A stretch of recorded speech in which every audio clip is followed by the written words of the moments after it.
राधे राधे। जय श्री कृष्णा श्रोताओं। परम भगवान श्री कृष्ण को प्रिय है पुरुषोत्तम मास, और ऐसे पवित्र अधिक मास यानी पुरुषोत्तम मास में आती है परमा एकादशी। आप सभी को पवित्र परमा एकादशी की हार्दिक शुभकामनाएं।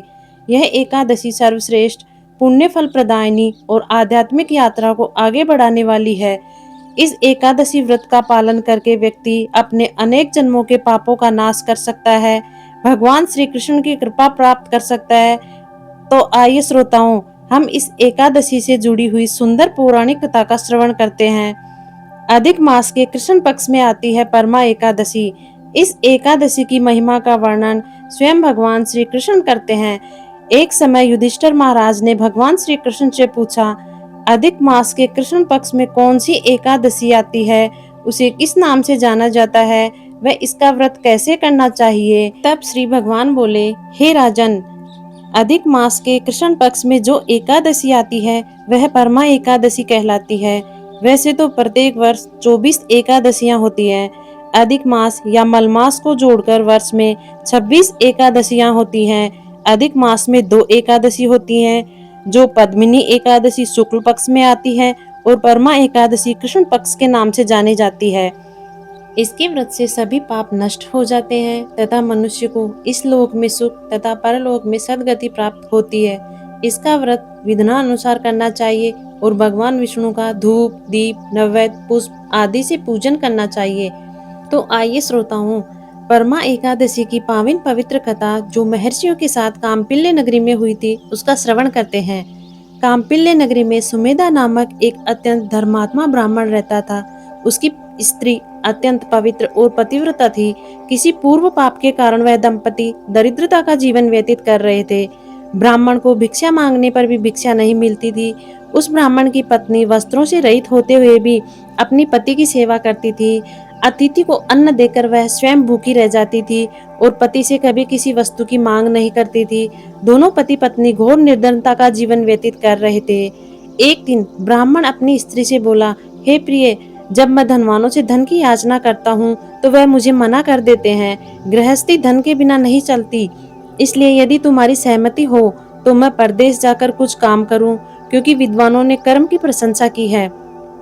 ब्राह्मण की पत्नी ने विनीत भाव से कहा, स्वामी, मैं आपकी दासी हूँ। पति अच्छा और बुरा जो कुछ भी कहे, पत्नी को वही करना चाहिए। मनुष्य को पूर्व जन्म में किए कर्मों का फल मिलता है। सुमेरु पर्वत पर रहते हुए भी मनुष्य को बिना भाग्य के स्वर्ण नहीं मिलता।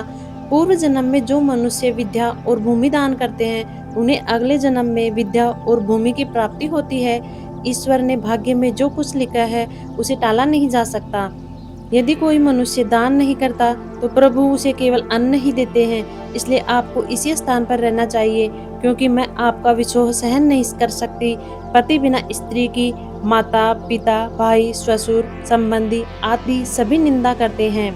इसलिए हे स्वामी, कृपा कर आप कहीं न जाएं, और भाग्य में होगा वह यहीं प्राप्त हो जाएगा। स्त्री की सलाह मानकर ब्राह्मण परदेश नहीं गया। इस प्रकार समय बीतता रहा। एक बार कौंडिन्य ऋषि यहाँ आए।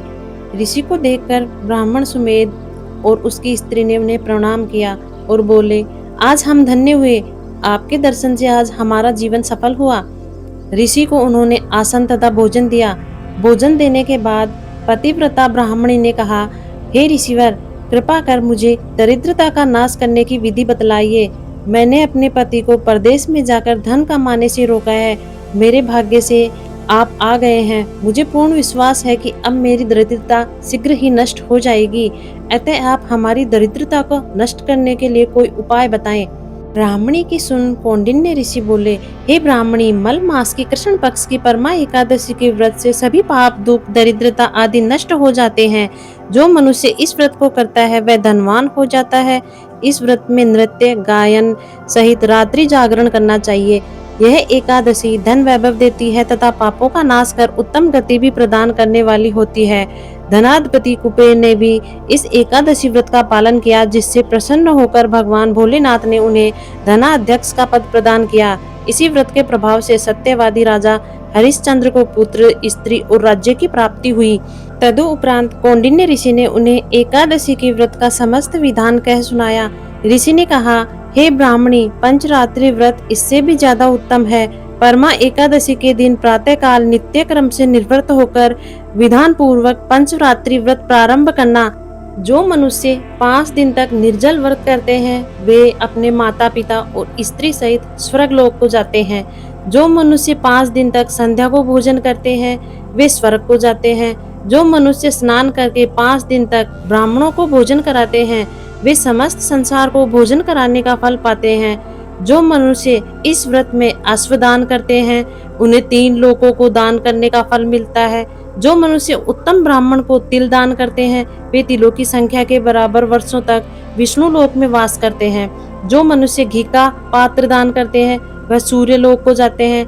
जो मनुष्य 5 दिन तक ब्रह्मचर्य पूर्वक रहते हैं वे देवांगनाओं के साथ स्वर्ग को जाते हैं। हे ब्राह्मणी, तुम अपनी पति के साथ इसी व्रत को धारण करो, इससे तुम्हें अवश्य ही सिद्धि और अंत में स्वर्ग की प्राप्ति होगी। कौंडिन्य ऋषि के वचनानुसार ब्राह्मण और उसकी स्त्री ने परमा एकादशी का 5 दिन तक व्रत किया। व्रत पूर्ण होने पर ब्राह्मण की स्त्री ने एक राजकुमार को अपने यहाँ आते देखा। राजकुमार ने ब्राह्मणी की प्रेरणा से एक उत्तम घर जो कि सब वस्तुओं से परिपूर्ण था उन्हें रहने के लिए दिया। इस तदुपरांत राजकुमार ने आजीविका के लिए एक गांव दिया।